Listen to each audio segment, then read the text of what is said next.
ସଜାଗ ରହିବା, ସମୟ ଅନୁସାରେ ଚାଲିବା, ଆଳସ୍ୟକୁ ଫାଟକ ପାଖରେ ନେଇ ବାହାରେ ଦେଇ ଆସିବାକୁ ଆମେ ଅନୁଶାସନ ବୋଲି କହିବା।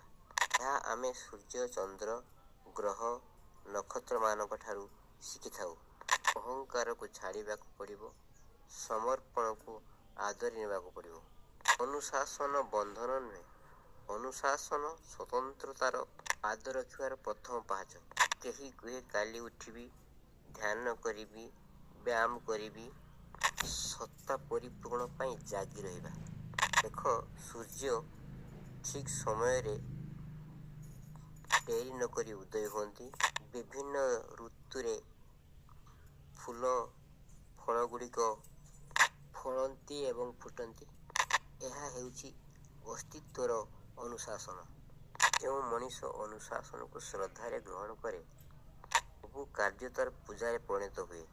ଅନୁଶାସନ ବାହାରୁ ଆସେ ନାହିଁ, ଏହା ଅନ୍ତର୍ନିହିତ ଇନିସିଏଟିଭ୍ ଭିତରୁ ଆସିଥାଏ। ଯେ ସଜାଗ ସେ ଅନୁଶାସିତ।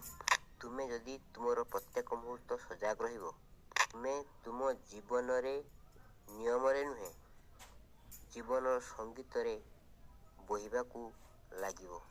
ଜୀବନର ପୂର୍ଣ୍ଣତାରେ ବଞ୍ଚିବ।